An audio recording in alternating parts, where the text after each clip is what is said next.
Hello friends, welcome to MJ Spark YouTube channel. ಸ್ವಲ್ಪ ಬೇರೆ ಊರಿಗೆ ಹೋದ ಕಾರಣ 2 ದಿನದಿಂದ ಯಾವುದೇ ರೀತಿ ವಿಡಿಯೋಗಳನ್ನ ಅಪ್ಲೋಡನ್ನು ಮಾಡಿಲ್ಲ.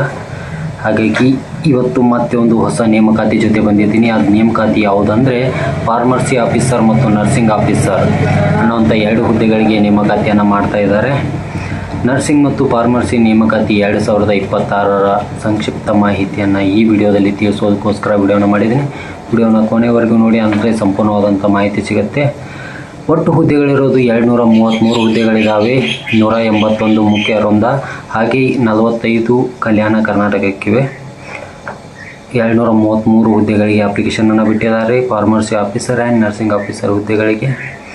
ಇದಕ್ಕೆ ಕೊನೆಯ ದಿನಾಂಕ ಬಂದುಬಿಟ್ಟು ಕೊನೆಯಲ್ಲಿ ಹೇಳ್ತೀನಿ. ಅಗತ್ಯವಿರುವ ದಾಖಲೆಗಳನ್ನ ಮೊದಲು ನೋಡ್ಕೊಂಬಿಡಿ. ತುಂಬ ಜನ ಕೇಳೋದು ದಾಖಲೆಗಳೇನು ಬೇಕು, ಹಾಗಾದರೆ ಫಾರ್ಮಸಿ ಆಫೀಸರ್ ಇದೆ ಅಥವಾ ನರ್ಸಿಂಗ್ ಆಫೀಸರ್ ಇದೆ, ದಾಖಲೆಗಳನ್ನ ಹೆಚ್ಚಿಗೆ ಕೇಳ್ತಾರ ಅಂತ. ಮುಖ್ಯವಾಗಿ ಬೇಕಾಗಿರುವಂಥ ದಾಖಲೆಗಳಂದರೆ ಶೈಕ್ಷಣಿಕ ಅರ್ಹತಾ ಪ್ರಮಾಣ ಪತ್ರಗಳು, ಅಂದರೆ ಡಿಪ್ಲೊಮಾ ಇನ್ ಫಾರ್ಮಸಿ ಆಗಿರ್ಬೋದು, DSc ಆಗಿರ್ಬೋದು, ಅಥವಾ BSc ನರ್ಸಿಂಗ್ ಆಗಿರಬಹುದು. ಈ ಪ್ರಮಾಣ ಪತ್ರಗಳು ಇರಬೇಕು.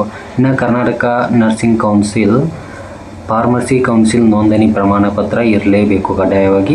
SSLC ಅಂಕಪಟ್ಟಿ ಇರಬೇಕು. ವಯಸ್ಸಿನ ದೃಢೀಕರಣಕ್ಕಾಗಿ ಜಾತಿ ಮತ್ತು ಆದಾಯ ಪ್ರಮಾಣ ಪತ್ರ ಇರಬೇಕು. ಅಂದರೆ category certificate SC ST category 1, 2A 2B 3A 3B category ಅವರು ಕಡ್ಡಾಯವಾಗಿ ಜಾತಿ ಮತ್ತು ಆದಾಯ ಪ್ರಮಾಣ ಪತ್ರವನ್ನು ಆ್ಯಡ್ ಮಾಡಲೇಬೇಕು.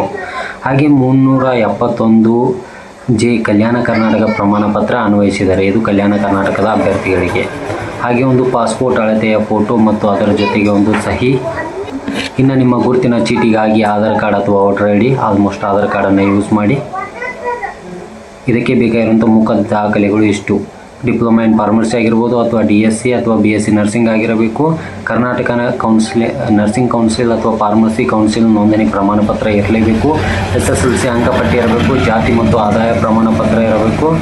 ಕಲ್ಯಾಣ ಕರ್ನಾಟಕದವರಿಗೆ ಕಲ್ಯಾಣ ಕರ್ನಾಟಕ ಪ್ರಮಾಣ ಪತ್ರ ಇರಬೇಕು. ಹಾಗೆ ಒಂದು ಪಾಸ್ಪೋರ್ಟ್ ಸೈಜ್ ಫೋಟೋ, ಹಾಗೆ ಸಿಗ್ನೇಚರು, ಆಧಾರ್ ಕಾರ್ಡು. ಇದರ ಬಗ್ಗೆ ಮುಖ್ಯಾಂಶಗಳಿಷ್ಟೇ. ಒಟ್ಟು ಹುದ್ದೆಗಳು 233. ಅಪ್ಲಿಕೇಶನ್ ಹಾಕೋದಕ್ಕೆ ಕೊನೆಯ ದಿನಾಂಕ ಬಂದುಬಿಟ್ಟು 30/8/2026, ಅಂದರೆ ಇದೇ ತಿಂಗಳು ಆಗಸ್ಟ್ 30ನೇ ತಾರೀಕಿನವರೆಗೂ ಅಪ್ಲಿಕೇಶನ್ ಹಾಕೋದಕ್ಕೆ ಕೊನೆಯ ದಿನಾಂಕ.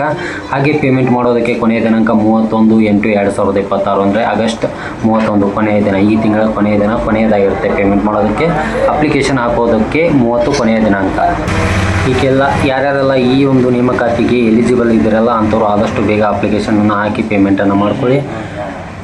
ಮತ್ತು ಯಾವುದಾದ್ರೂ ನೇಮಕಾತಿ ಇದ್ದರೂ ಅಪ್ಡೇಟ್ ಮಾಡ್ತಾ ಇರ್ತೀನಿ. ಅದಕ್ಕಾಗಿ ನನ್ನ ಚಾನಲ್ನ ಸಬ್ಸ್ಕ್ರೈಬ್ ಮಾಡ್ಕೊಂಡು ಬಾಜು ಅಂತ ಬೆಲ್ಲೈಕನ್ ಕೂಡ ಪ್ರೆಸ್ ಮಾಡ್ಕೊಳ್ಳಿ. ಹಾಗೆ ಆದಂಥ ಸೆಲೆಕ್ಟ್ ಮಾಡಿ ನೋಟಿಫಿಕೇಷನ್ ಆನ್ ಮಾಡ್ಕೊಳ್ಳಿ, ಯಾಕಂದರೆ ನಾನು ಹಾಕೋ ವಿಡಿಯೋ ಮೊದಲು ನಿಮಗೆ ನೋಟಿಫಿಕೇಷನ್ ಬರುತ್ತೆ. ಈ ವಿಡಿಯೋದಲ್ಲಿ ಏನಾದರೂ ಮಿಸ್ಟೇಕ್ಸ್ ಆಗಿದ್ರೆ ದಯವಿಟ್ಟು ಕ್ಷಮಿಸಿ. ಮತ್ತೆ ಒಂದು ಬೇರೆ ನೇಮಕಾತಿ ಜೊತೆ ಬರ್ತೀನಿ. ನಿನ್ನೆ ಒಬ್ಬರು ಕೇಳ್ತಾ ಇದ್ರಿ ಲ್ಯಾಂಡ್ ಸರ್ವೇಯರ್ದು ಸ್ವಲ್ಪ ಪ್ರಾಬ್ಲಮ್ ಆಗಿದೆ, ಕ್ವಾಲಿಫಿಕೇಷನ್ ಆ್ಯಡ್ ಆಗ್ತಾಯಿಲ್ಲ, ದಯವಿಟ್ಟು ವಿಡಿಯೋ ಮಾಡಿ ಹಾಕಿ ಅಂತ. ಇವತ್ತು ಸಂಜೆ ಅದನ್ನು, ಅಂದರೆ ಸಂಜೆ ಅನ್ನಲ್ಲ, ಆ ನಂತರ, ಅಂದರೆ ಇವಾಗ ಬಂದಿದ್ದೀನಿ ಶಾಪ್ಗೆ, ವಿಡಿಯೋ ಮಾಡಿ ಅಪ್ಲೋಡನ್ನು ಮಾಡ್ತೀನಿ ಲ್ಯಾಂಡ್ ಸರ್ವೇಯರ್ ಬಗ್ಗೆ. ಹಾಗೆ ಏನಾದರೂ ಡೌಟ್ಸ್ ಇದ್ದರೆ ಕಮೆಂಟಲ್ಲಿ ತಿಳಿಸಿ. ಡಿಸ್ಕ್ರಿಪ್ಷನಲ್ಲಿ ವಾಟ್ಸಪ್ ನಂಬರ್ ಇರುತ್ತೆ, ಕಾಂಟ್ಯಾಕ್ಟ್ ಮಾಡಿ. ಥ್ಯಾಂಕ್ ಯು ಫ್ರೆಂಡ್ಸ್, ಮತ್ತೆ ಸಿಗೋಣ.